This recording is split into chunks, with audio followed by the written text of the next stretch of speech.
To Be an Adventurer, authored by Gail O'Vaughn, narrated by Gail O'Vaughn.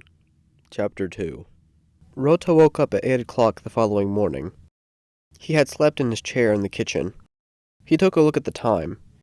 It was 1 hour before the typical reading of the fallen soldiers would be broadcast into the homes of everyone in the city.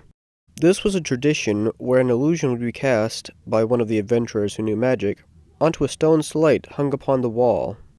Rota's home never had the money to buy programs to view upon the slate, so anytime anything would show up on it, Rota would get excited, no matter how morbid the material was. Today was the first day that Rota was not looking forward to watching the reading. He even debated not watching it at all. Rota at last got up from his seat to look for something to eat. He opened the cabinets. All he could find was 1/8 of a loaf of bread. He hadn't bought anything since he suspected his father would be back by now. He grabbed the bread and took a seat in front of the slate. He waited for the whole hour for it to come on. The whole time he waited, a pit was forming in his stomach. This was the truth. His father really was dead. He knew it was about to be told to him officially. A blue glow emitted from the stone tablet on the wall. It illuminated the whole room with its glow. The center of the frame was Rota's grandfather. Rota was surprised. He had never seen his grandfather as the host of any of the readings. The crowd cheered at Rota's grandfather. He raised a hand, silencing them. He began to speak. On this day, we are gathered here to mourn the loss of our fallen adventurers. I, Oji Harion, of the Crown of the Purple Roses, am here to do the reading. Usually, I do not bother with the press, but yesterday I received some news that someone important to me had died. I feel it important for me to give him my personal mourning. Rota hung his head low, anticipating his father's name. Shoden Sane, one of my most brilliant pupils, whom had gone on several expeditions and made proud the name of Sane. Rota was taken aback by the unfamiliar name. Surely his father was the one worthy of mourning. The name Sane comes from the runic word for torch. I had meant to make Shoden even more legendary than myself, and to become the next Crown of the Purple Roses. In other words, I believed that one day I would be able to pass the torch on to him. The crowd let out a soft chuckle. It is sad that Shoden was the first of the Sanes to die, but I suppose life is unpredictable like that.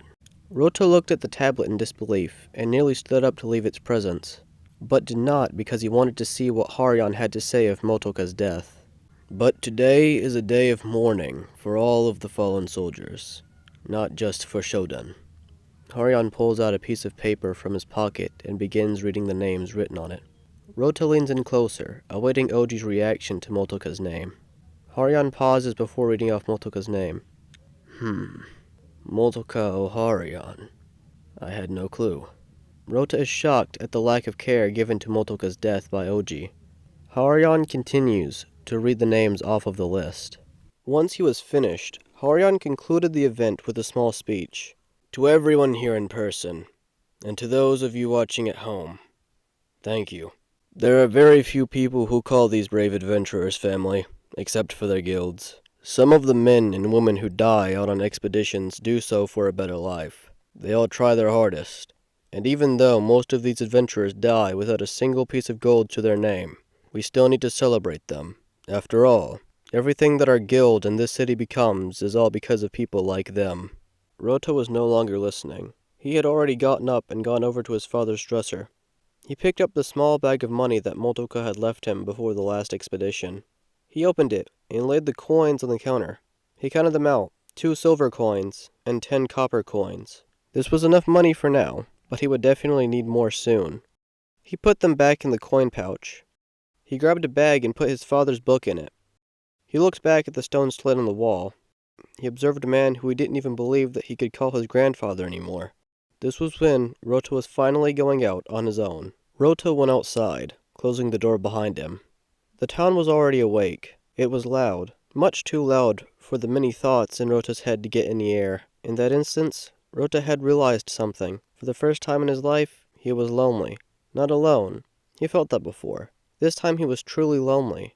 During his childhood, Rota had his mother, his father, and his friends at school. Then his mother died.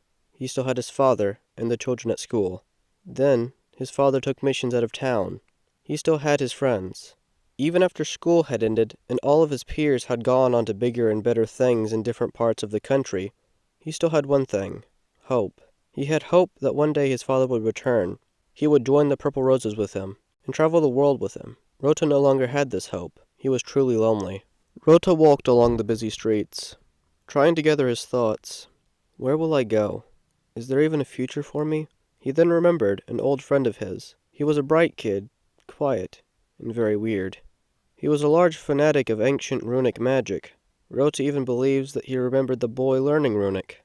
Rota reached into the bag he had wrapped around his shoulder. He felt the runic cover of the book that Motoka had left him. Rota missed Motoka deeply. He wanted nothing more than just to hear his words of encouragement. Rota wondered if his friend could somehow reverse engineer the book so that he could hear his father speak once more.